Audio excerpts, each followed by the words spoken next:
새 정부 출범과 관련해 이재호 국민의힘 상임고문 그리고 이상민 더불어민주당 의원과 함께 더 자세한 얘기 나눠보겠습니다. 자, 어서 오십시오. 예. 어서 네, 오십시오. 안녕하세요. 네.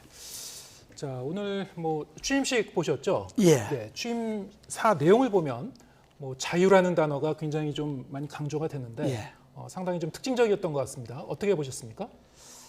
자유란 단어가 한 35번 정도 나오는데 일반적으로 시민들이 듣기에는 취임사가 좀 어려워요. 네. 어렵고. 근데 취임사에서 우리가 되게 기대하는 거는 5년 동안 나는 정부를 어떻게 이끌겠다. 구체적으로 이런 문제는 어떻게 하고 이런 문제는 어떻게 하고 이런 구체적이 나와야 되는데 그게 좀 부족한 것 같고 더구나 어쨌든 우리는 분단국가잖아요. 예. 통일이 과제이잖아요. 남북 문제나 분단 문제, 통일 문제 이런 것에 대해서 언급이 좀 없은 것 같고 그런 것이 북한의 이제 비핵화와 관련한 언급은 이제 간단히 있었죠. 예, 근데 이제 그건 비핵화에 관련되는 거니까. 그래서 대통령이 무엇을 어떻게 하겠다는 의지는 막연하게 드러나 있지만은 네. 일반 국민들이 들을 때는 취임사 내용이 좀 어렵고 구체적으로 5년 동안 뭘 하겠다, 어떤 나라를 만들겠다 이런 것이 좀 분명하게 드러나지 않았지 않느냐. 같은 편이 볼 때도 좀 그런 아쉬움이 있었다. 이런 이야기입니다. 예, 좀 이게 관념적인 언어보다는 좀 더 구체적인 실천 계획, 그 청사진을 좀 펼쳤으면 더 좋았을 뻔했다. 그런 말씀을 해주셨고요. 어떻게 보셨습니까? 말하자면 첫 윤석열 대통령이 국민에 대해서 네. 대통령으로서 이제 메시지를 주는 자리 아니겠습니까? 예. 그렇다면 분명한 어떤 청사진, 비전 그리고 그를 실천할 수 있다는 어떤 구체적인 방법. 그러면서 국민들은 윤석열 대통령하고 같이 제시하는 길을 같이 가면 분명히 대한민국 또 내 생활이 좋아지겠구나. 이런 울림이 있어야 되는데 네. 좀 죄송한 말씀입니다만 그런 울림은 없었습니다. 좋은 말은 많이 하셨어요. 자유, 인권, 공정, 연대. 근데 좀 산만하잖아요. 뭔가 집약되고 그래서 어떻게 하겠다는 건지 좋은 말은 다 모은 자파상 같기는 하지만 그러나 별로 이렇게 울림은 없었고 그러나 정작 중요한 건 또 빠져 있어요. 협치. 네. 특히 반대파, 예. 야당과의 그런 어떻게 하면 협치를 통해서 잘할 것이냐. 그러기 위한 가장 기묘한 덕목으로 소통인데 네. 소통을 실천적으로나 행동으로나 또는 메시지 면에서 전혀 보여주지 않았어요. 그러니까 그런 점에서는 매우 취임사로 생각할 때는 평가를 좀 박하게 하면 좀 기대 이하다. 지금 본인 윤석열 대통령한테 지금 가장 기묘한 거는 야당과의 아까도 기자님께서 말씀하셨지만 협치입니다. 예. 저 여소 야대이기 때문에 그런 게 아니라 여대 야소여도 야당과 국정을 잘 끌어가기 위해서는 파트너십을 갖고 잘 가야 되는데 그러기 위해서는 협치를 해야 되는 거 아닙니까? 네. 파트너십 갖고 잘해야 되고 그러기 위해서는 가장 필요한 것이 소통인데 소통을 어떻게 하겠냐라는 부분은 전혀 없고 제시도 없고 그리고 아까 같은 공무원들이 모여서 용산 집무실에서 우리 신나게 한번 잘해 봅시다.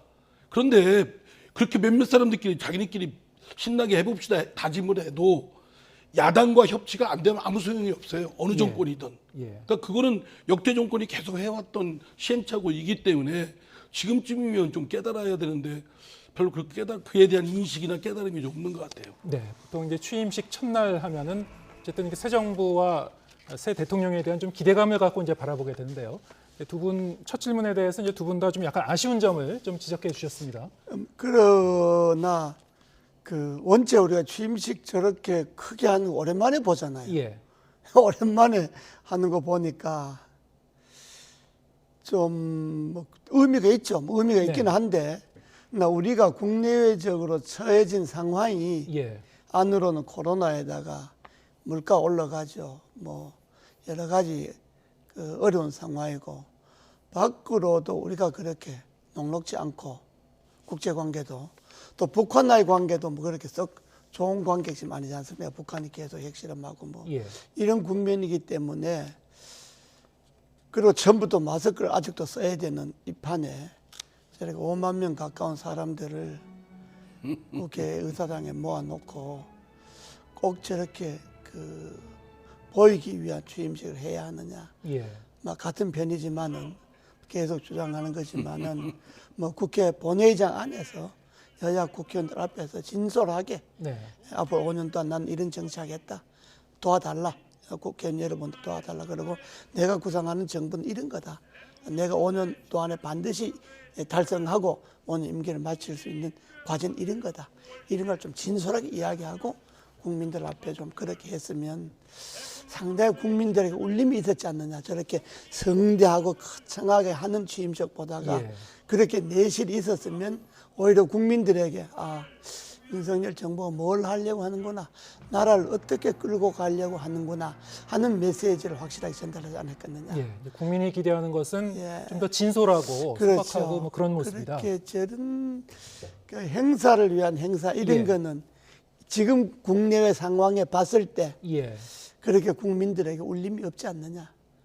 난 같은 다이지만은 내가 볼 때는 그런 점이 아쉽죠. 그동안 이제 후보 시절이나 아니면 당선인 시절 이렇게 쭉 지켜보면은 윤석열 대통령의 뭐 몇 가지 이제 특징이 좀 언급되는 것들이 있죠. 일단 뭔가를 이제 추진할 때는 굉장히 좀 추진력 있게 이른바 이제 직진 스타일이라고도 하고요.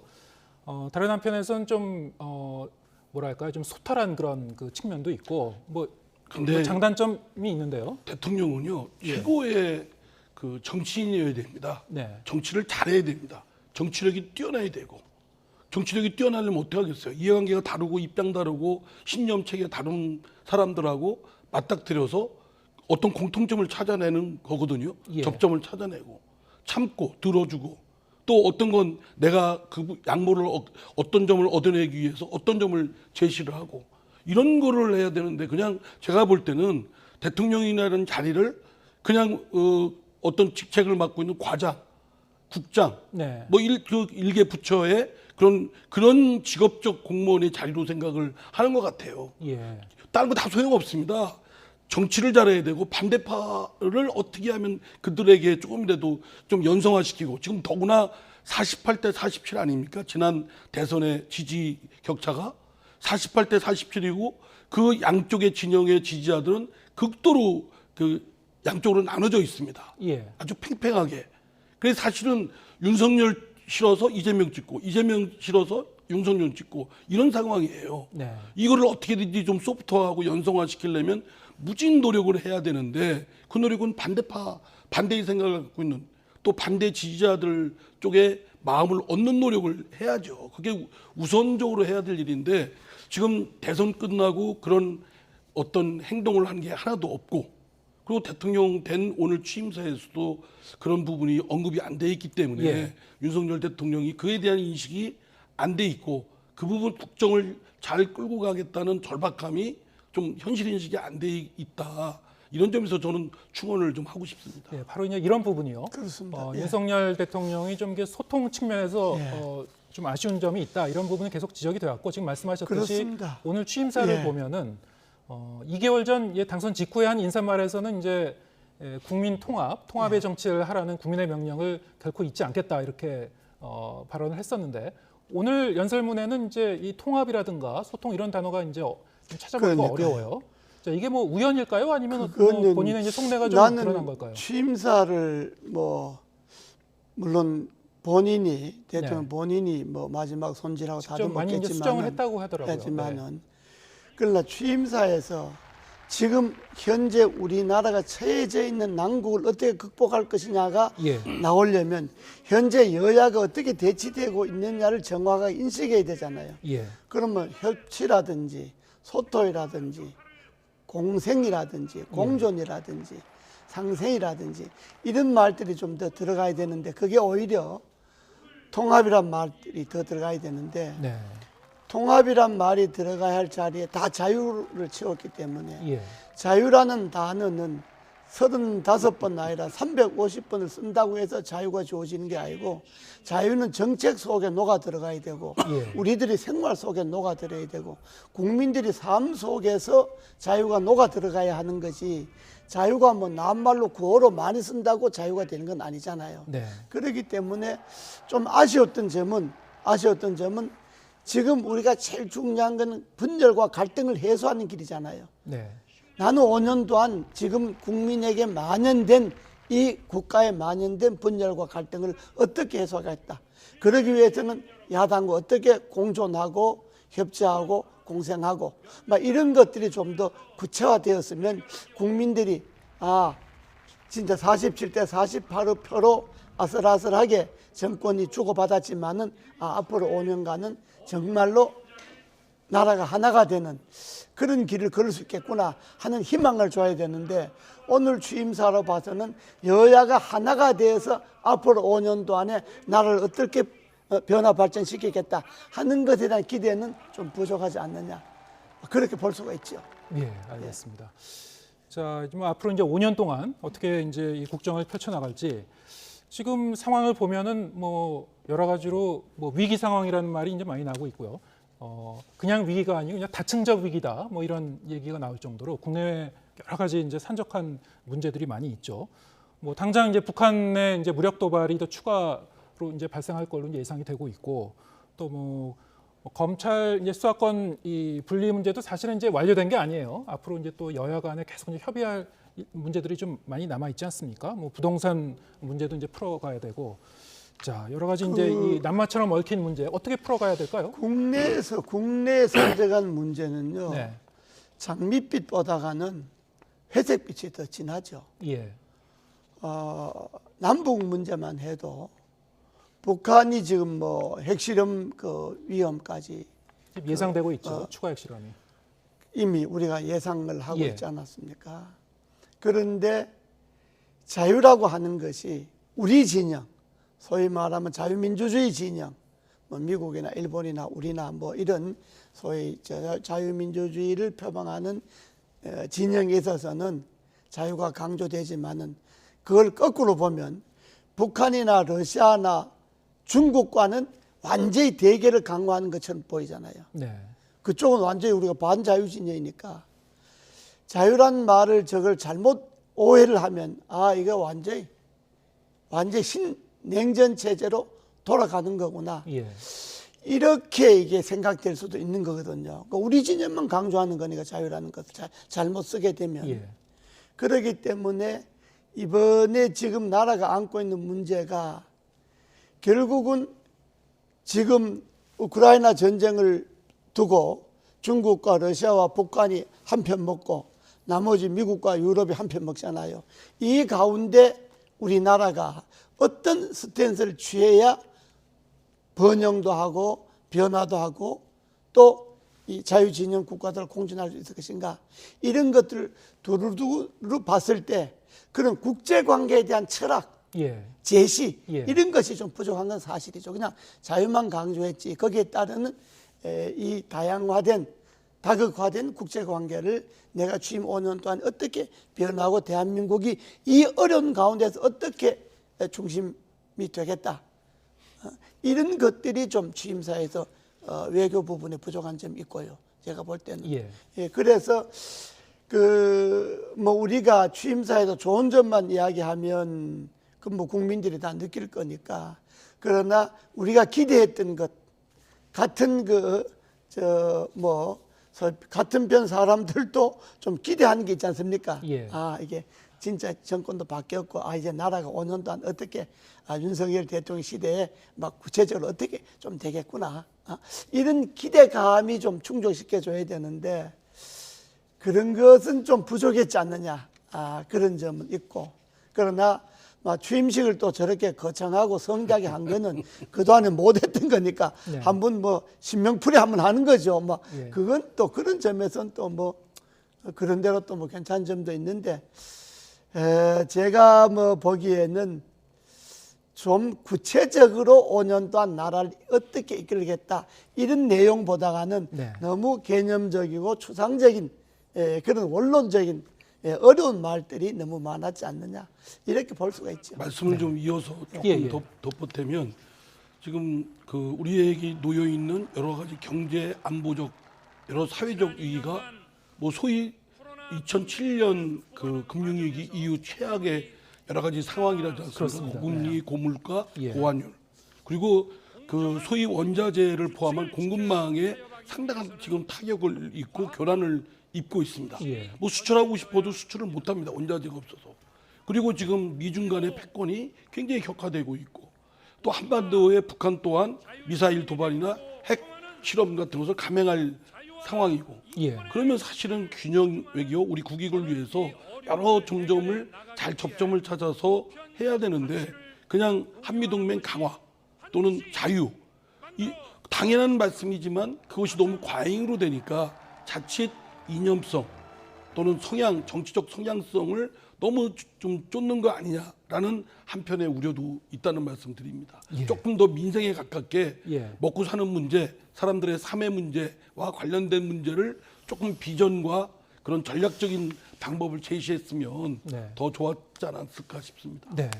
민생의 문제를 좀 더 실용적이고 네. 구체적으로 이 대응 방법을 제시했어야 한다. 그리고 또 그렇습니다. 이재호 고문님께서는 여러 가지 지금 그 대외 환경이 좀 엄중한데 여기에 대해서 좀 더 유연한 그런 그 외교적 해법이 좀 필요하다 이렇게 조언을 해주셨고요.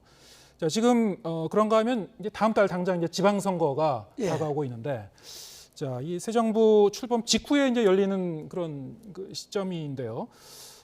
이 지방선거 결과가 앞으로 이제 이 국정 그리고 전국의 뭐 중요한 이제 잣대가 될 수도 있을 것 같아요. 그런데 지금 그 대선 후보, 대선 그 주자들까지 지금 이제 출사표를 던져서요. 네, 대선 2차전이라는 그런 얘기까지 나오고 있는 그 상황입니다. 어떻게 전망하시는지요? 네, 이제 윤석열 정부의 1차 평가는 네. 이제 한 20일 남아 있는 지방선거에 달려 있습니다. 아, 그렇습니까? 1차 네. 평가가 예. 오늘 취임사가 성공하려면 네. 일단 지방선거에서 그 국민의힘이 다수를 17개 시도지사에서도 다수를 점해야 되고 250여 개 기초자치단체장에서도 다수를 점해야 국정 운영에 동력을 받는데 그게 지역적으로 상당히 이게 세가 이렇게 나누어져 있기 때문에 예. 장담할 수는 없지만은 그러나 대개 지금까지 보면 정권 바뀌고 나서 치루어지는 선거에서는 신여당이 좀 의석을 많이 갖게 되죠. 네. 아무래도 이제 예산이라든지 뭐 정부 지원이라든지 이런 것이 지방자치단체에 영향을 미치니까 새로운 그 국민의힘이 좀 더 유리하게 작용하지 않겠느냐 이제 이렇게 보는데, 근데 국민의힘이 대선 선거를 잘해야 되는데 이번에 곳곳에서 공천 관계 때문에 잡음이 이미 많이 일어나고 있지 않습니까? 예. 이런 것들 때문에 국민의힘이 효과적으로 선거를 치를 수 있을 것인가 하는 문제도 있고, 안철수 전 위원장이 성남 분당에 출마하는 거나 네. 이재명 전 후보가 개항에 출마하는 거나 그거는 특별한 변수가 없는 나는 두 사람은 당선된다고 봐야죠. 예. 예, 두 사람이 당선되는 것은 이미 그건 변수가 안 되고, 두 사람이 당선되고 난 다음에 민주당과 국민의힘이 당내 네. 세력 분포가 어떻게 변화해서 윤석열 정부를 뒷받침할 수 있느냐, 잡음과 분열 없이 여당대로 야당대로 역할을 할 수 있을 것인가, 그게 이제 문제인 건데, 두 사람이 당선되는 거는 뭐 같이 나선 사람 들으면 좀 미안한 이야기지만은 이재명 후보나 안철수 후보가 당선되는 거는 뭐 큰 이변이 없지 않겠습니까? 네. 예. 근데 두 후보 모두 지금 말씀하신 대로 이제 차기 당권에 이제 염두를 두고 그렇습니다. 있는 그런 예. 분들이니까요. 네. 뭐 어떻게 이제 진행이 되는지 봐야 될 것 같고요. 지금 말씀하셨다시피 이제 지방선거 상당히 중요한데 앞으로 하여튼 뭐 몇 주 남았으니까 또 뭐 새로운 그 변수가 대두될 수는 있겠죠. 하지만 지금까지 보면은 뭐 내각 후보자 이제 인선 문제라든가 뭐 검수완박을 관련한 뭐 여러 가지 이제 논란이라든가 이런 게 이제 여론의 변수다라고 얘기를 해왔습니다만, 뭐 어떤 게 가장 큰 변수가 될 것 같습니까? 그리고 어떻게 피차지고 전망하시는지요? 점수를 따는 것보다 잃는 것들을 각 당이 좀 했습니다. 네. 그러니까 우리 한국 정치에 있어서 자기가 잘해서 득점하는 것보다는 상대가 못해서 반사적 이익 얻는 경우가 있는데요. 예. 하여간 저는 뭐 이번 지방선거의 결과가 어떻든 간에 관계없이 지금 어쨌든 여대 야소고 네. 여소야대라 할지라도 국정을 잘 끌어가려면 대통령 또 저희 국회에서 다수당은 정치력을 잘 발휘해야 된다. 예. 그리고 선거에 있어서 제가 느끼는 바는 정치에서 선거뿐만 아니라 정치에서 느끼는 바는 겸손이 최고입니다. 예. 우쭐거리거나 힘자랑하거나 괜히 잘난 척하면 국민은 반드시 그에 대해서 견제하고 응징을 합니다. 예. 네. 이번에 그 6월 1일 이루어지는 선거가 윤석열 정부 들어서 첫 번째 선거지 않습니까? 그렇습니다. 네. 그러니까 윤석열 정부의 조기 평가죠. 예. 중간 평가까지는 안 가고 조기 평가인데 대개 뭐 선거 직후에 치러지는 선거는 신여당이 좀 유리는 하죠. 네. 한데 민주당이 검수완박 그 일방적인 통과 때문에 그게 민심이 어떻게 반영될지 그게 뭐 썩 좋게 반영 안 될 거예요. 그것도 있지만 뭐 이제 그 윤석열 대통령이 그 장관 후보자 인선하는 것이 너무 그렇습니다. 협소하고 다양성 없고 예, 흠이 많은 분들이 돼서 그렇습니다. 예. 국민의힘에서는 만약에 이제 인사청문회에서 여야가 합의 안 되고 부적격되는 사람들을 예. 윤석열 대통령이 그냥 국회 의견 무시하고 임명해 버렸을 때는 네. 지난번에 문재인 정부와 똑같지 않느냐. 그것이 또 국민의힘으로서는 자칫하면 표를 잃는 그런 수가 예. 될 수도 있죠. 알겠습니다. 네. 네. 새 정부 출범한 날, 뭐 지방선거 전망까지 전부 다 이제 아울러서 전국 진단해봤습니다. 이지호 국민의힘 상임고문 그리고 이상민 더불어민주당 의원과 함께했습니다. 자, 고맙습니다. 네, 감사합니다. 감사합니다.